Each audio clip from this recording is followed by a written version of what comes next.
जीवन में निरंतर असफलता प्राप्त करने के बावजूद स्वयं को उत्साहित कैसे रखूं? अगर करियर में ओरिजिनल गोल ना प्राप्त कर पाएं, तो क्या ज़्यादा आसान या सुविधाजनक करियर गोल चुन लेने चाहिए? जो वास्तविक तौर पर करना चाहते थे, उसके लिए प्रयास करना कब छोड़ें?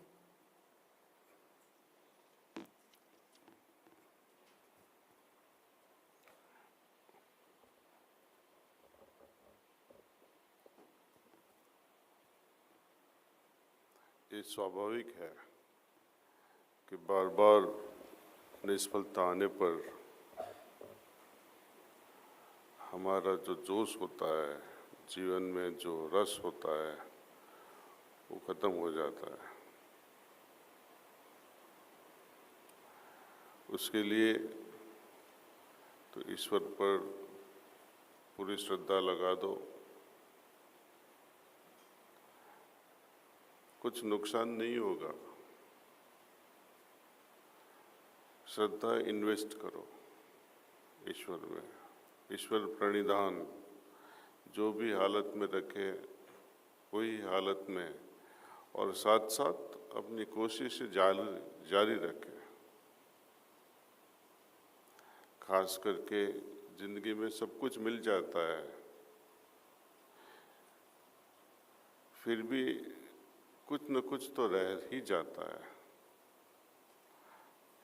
कोई भी रईस आदमी से पूछो या उनकी बीबी से पूछो, आप सुखी हो सही में? तो जो भौतिक रूप से जो सक्सेसफुल लगते हैं और आप जो स्ट्रगल कर रहे हैं और कहते हैं कि हम भौतिक रूप में इतनी सफलता नहीं मिलती, दोनों में कुछ फर्क तो मुझे एसेंस वाइज नहीं लगता है। क्योंकि हमारा जब ध्येय है ईश्वर प्राप्ति का, वो तो दोनों भौतिक में सफलता हो या न हो कर सकते हैं, लेकिन जो असफल होते रहते हैं, यदि वो ईश्वर में पूरी श्रद्धा लगा दे तो उनका काम फास्ट हो जाता है। क्योंकि वहाँ धनी लोग हैं, सफल लोग जैसे जिसको मानते हैं, उनका अहंकार, उनका घमंड कुछ ज़्यादा होता है, इसलिए वो ईश्वर प्राप्ति में वो रुकावट बन जाता है। असफल आदमी, उनके लिए भी रुकावट बन जाती है, लेकिन वो रुकावट को हटाना बहुत आसान है, क्योंकि वहाँ घमंड नहीं है, वहाँ शरणागति का भाव जल्दी आ जाता है कि आपके बिना मैं कैसे सफल हूँ, भौतिक और आध्यात्मिक।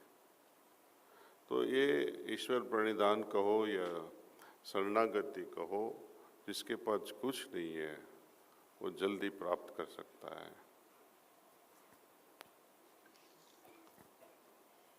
दाजी, क्या मौलिक जीवन आध्यात्मिक जीवन को दर्शाता है? यदि हम मौलिक जीवन में तरक्की करते हैं, तो क्या हम साथ साथ आध्यात्मिक प्रगति भी पाते हैं या फिर इसका विपरीत होता है? मौलिक मीन्स भौतिक। हाँ? अच्छा, वैल्यू बेस्ड लाइफ, मौलिक जीवन और आध्यात्मिक जीवन। लाला जी के कहना है कि अपनी जो मौलिक जीवन है या कैरेक्टर बेस्ड लाइफ है, वो तो फंडामेंटल है, उसको हम छोड़ नहीं सकते। लेकिन उससे ही क्या हमारी आध्यात्मिक उन्नति होएगी?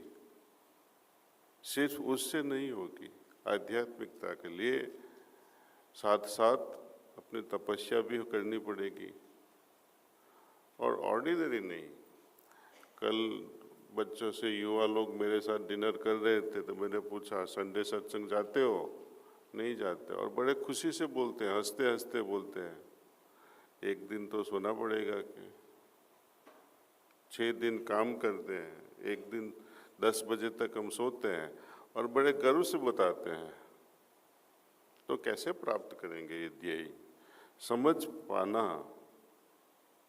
ध्येय को समझना और ध्येय को प्राप्त करना, वो दो चीज है। ध्येय को पहले समझना पड़ेगा। यदि वो हमारे लिए सब कुछ है, तो सब कुछ मिटाने के लिए भी हमें तैयार रहना पड़ेगा। बेहतर होगा कि 6 दिन छोड़ दो, एक ही दिन काम करो, संडे को ध्यान में लग जाओ, वो आपको जीवन में अच्छा कुछ देगा। जो मैं यही बात कह रहा था अभी, जो पहले प्रश्न था कि जो सफल लोग हैं, तो यही बड़ी बीमारी है।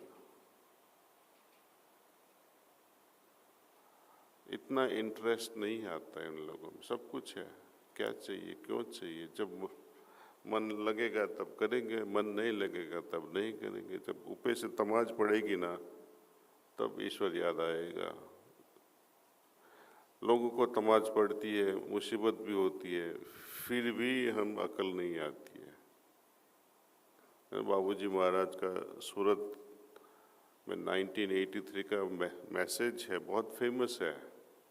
कहते हैं कि देहधारी को तकलीफ ही तकलीफ है, फिर भी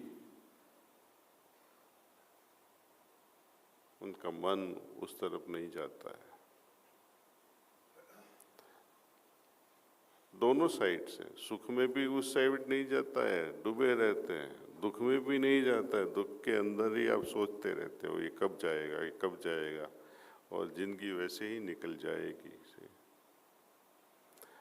मौलिक जीवन हाई लेवल का हो, ठीक है, लेकिन साथ साथ आध्यात्मिक साधना तो करनी ही पड़ेगी।